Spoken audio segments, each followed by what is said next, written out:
নির্বাচন গুরুত্বপূর্ণ, বিশেষ করে বিএনপি নেতা কর্মীদের জন্য এই নির্বাচনটি অতি বেশি গুরুত্বপূর্ণ। প্রিয় ভাইরা, এই নির্বাচনটি যে দাবি, এটা আদায় করতে গিয়ে গত 17 বছর আমরা আমাদের 1700 নেতা কর্মীকে হারিয়ে ফেলেছি। ইতিমধ্যে আমাদের 1700 নেতা কর্মী গুমের শিকার হয়েছে, খুনের শিকার হয়েছে, হত্যাযজ্ঞের শিকার হয়েছে। ভাইরা, এটি কোনো সাধারণ নির্বাচন নয়। ভাইরা, এই নির্বাচন আদায় করতে গিয়ে 17 বছর আমাদের নামে 1 লক্ষ মামলা দেওয়া হয়েছে। 1 লক্ষ মামলায় 7 লক্ষ আসামি। গত 17 বছরে আমরা আমাদের অনেক হারানোর পরেও অধিকাংশ সময় আমাদের জেলে কেটেছে, কোর্টের বারান্দায় কেটেছে, না হলো ঘর ছেড়ে পালিয়ে পালিয়ে কাটাতে হয়েছে। পৃথিবীর ইতিহাসে বিরল ঘটনা, একটি দল গণতন্ত্রের জন্য কথা বলেছে, ভোটের জন্য কথা বলেছে, সেই অপরাধে সেই দলকে নিশ্চিহ্ন করার জন্য এত অন্যায়, এত অত্যাচার আমাদেরকে সহ্য করতে হয়েছে।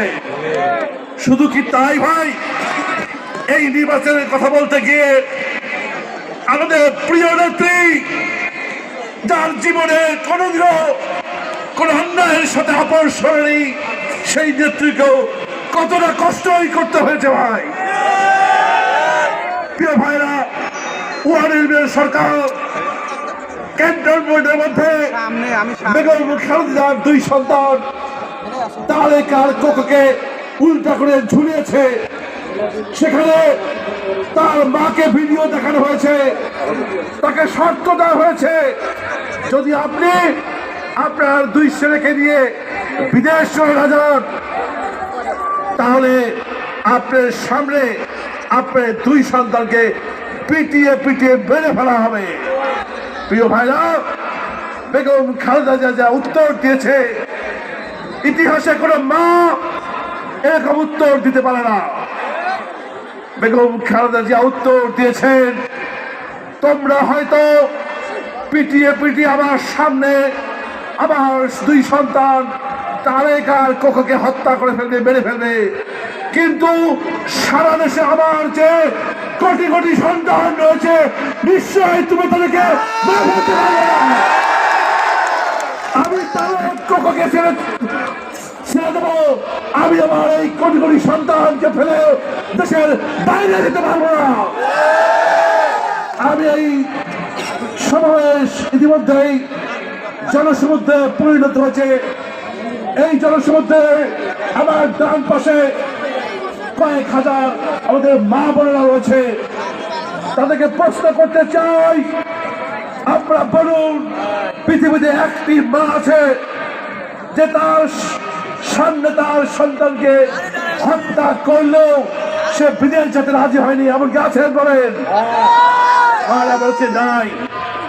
শুধু মারা না, আমরা যা বাবা রয়েছি তাদেরকে প্রশ্ন করেন, আমার একমাত্র সন্তান, আমার সামনে যদি এই অবস্থা করা হতো, বেগম খালেদা জিয়াকে যা করা হয়েছে, আমি আমার ছেলেকে সঙ্গে নিয়ে আমি বিদেশ চলে যেতে পারতাম, আমি সহ্য করতে পারতাম না। এই হচ্ছে আমাদের প্রিয় নেত্রী বেগম খালেদা জিয়া। প্রিয় ভাইরা, শুধু কি তাই, এই নেত্রীকে 17 বছরে ধীরে ধীরে মৃত্যুর দিকে ঠেলে দেওয়া হয়েছে। আমাদের প্রিয় নেত্রীকে একটি মিথ্যা ভুয়া মামলায় তাকে কারাগারে পাঠানো হয়েছে।